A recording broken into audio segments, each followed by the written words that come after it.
Fighting లో artificial intelligence role ఏంటనేది ఇప్పుడు చూద్దాం. రాజమౌళి మహేష్ బాబు ఫైటింగ్ సీన్ ఉంది, ఎందో నిజంగా కొట్టుకున్నటువంటి వీడియో లాగా అనిపించింది. ఇదేంటా అనిపించి దగ్గర చూస్తే చివరికి అది ఏ వీడియో అని తేల్చారు. కానీ ఏ వీడియో ఒరిజినల్ వీడియో కంటే కూడా చాలా స్ట్రాంగ్గా ఉంది. అసలు మహేష్ బాబు రాజమౌళి కొట్టుకోవటం ఏంది, అసలు ఈ ఫైట్ ఏంది, ఈ ఫైట్కి ఇదొక ఇదేంటి అనేది. అంటే ఆ పక్కన నుంచొని చూసినటువంటి వాళ్ళని చూసినప్పుడు ఇదేదో సంథింగ్ ఇస్ రాంగ్ అని అనిపించే విధంగా అనిపించింది. అసలు అంటే ఇది ఎంత దూరం తీసుకెళ్తుంది, ఎంత రాంగ్ సిచ్యువేషన్స్ తీసుకొస్తాయి అనేది ఏఐని అర్థం చేసుకోవచ్చు. అంటే ఇక మనిషి బ్రతికుండగానే వాళ్ళని ఏమైనా చేసేయచ్చు. భూమి మీద లేని మనిషినే తీసుకొస్తున్నారు, భూమి మీద ఉన్న మనిషిని ఇంక ఏమైనా చేయొచ్చు అనేది కనిపిస్తూ ఉంది.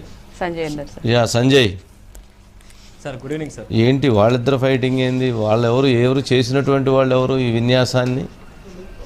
సార్, యాక్చువల్లీ ఏంటంటే ఇప్పుడు సోషల్ మీడియా అంతటా కూడా ఈ వీడియో ఫుల్ హల్చల్ అవుతుంది సార్. ఇది ఎక్కడి నుంచి వచ్చింది ఏంటి అనేది ఎవరికి తెలియదు. దీని ప్రకారం అంటే సోషల్ మీడియాలో కొన్ని కామెంట్స్ ప్రకారం చూసుకుంటే ఇది ఎవరైతే బాగా వచ్చిందో బాగా వాడకం తెలిసిన వాళ్ళు క్రియేట్ చేసి ఉంటారని చెప్పి తెలుస్తుంది. అయితే దీనికి సంబంధించి ఈ వీడియోని రామ్ గోపాల్ వర్మ ఆయన ట్విట్టర్ అకౌంట్లో పోస్ట్ చేశారు, సినిమా చచ్చిపోయింది అంటూ. అంటే దాని ఉద్దేశం ఏంటంటే సినిమా రంగంలో దాదాపుగా ఏఐ అనేది వచ్చేసింది. సో ఆ ఏఐ వల్ల సినిమా ఇంకా రానున్న రోజుల్లో ఎక్కువ డబ్బు ఖర్చు లేకుండా సినిమాకి చాలా పరంగా ఉపయోగపడుతుంది. కొన్ని విధాల మైనస్ అవుతుంది, మనుషులు తగ్గించేసి ఈ ఏఐ జనరేటెడ్ వీడియోస్ని విజువల్స్ని తీసుకురావటం. సో ఈ రకంగా సినిమా చచ్చిపోయిందంటూ ఈ వీడియోని అయితే పోస్ట్ చేశారు.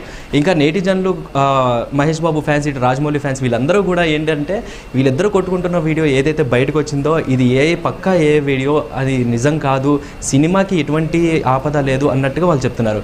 సో ఈ ఏఐ రావటం వల్ల కూడా చాలా వరకు ప్లస్ ఉంది, చాలా వరకు మైనస్ ఉంది సార్. కానీ సినిమాల పరంగా అయితే ప్లస్ ఉంది, కానీ నిజ జీవితంలో అయితే చాలా వరకు మైనస్ ఉంది. ఎందుకంటే ఏది నిజమో ఏది అబద్ధం మనమే తెలుసుకోలేకపోతున్నాం.